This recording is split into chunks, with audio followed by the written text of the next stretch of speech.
we are going to study about the sexual reproduction. So let's start.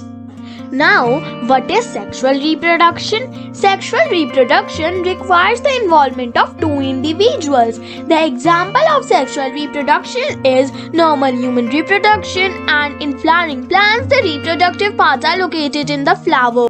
Now let's talk about flowers. Most flowers have sepals, petals, stamens and pistils. Sepals form the outermost hold of green leaf structures. During the bud stage, they protect the inner part of the flower. Petals are usually brightly colored and they also produce fragrance. Due to the fragrance, petals helps to attract the insects for pollination. Stamen is the male reproductive part and it consists of anther and a filament. Pollen grains are produced in the anther. Pistil is the female reproductive part and it consists of ovary and ovules. Now let's talk about types of flowers.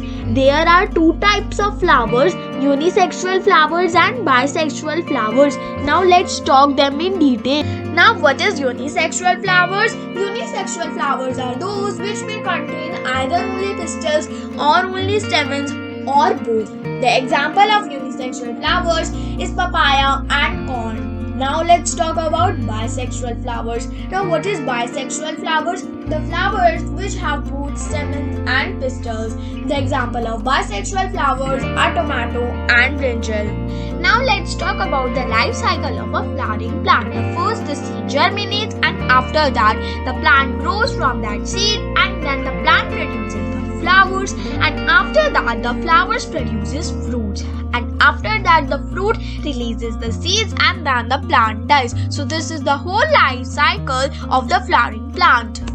Now let's talk about the main processes which are involved in the life cycle. Now we will first talk about the pollination. Now what is pollination?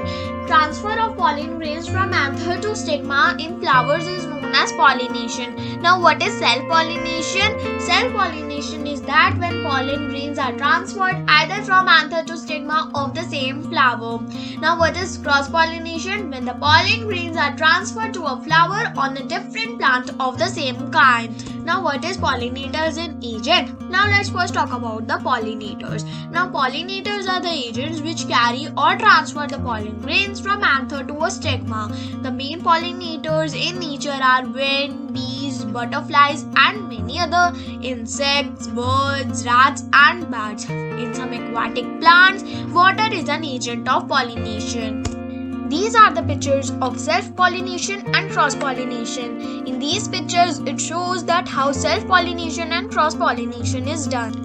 Pollen grains are very light and they are microscopic in size. They contain the male reproductive cell. Each pollen grain has a distinctive outer wall which is tough and resistant to decay. The patterns which are present on the outer wall are distinctive of a species of plant.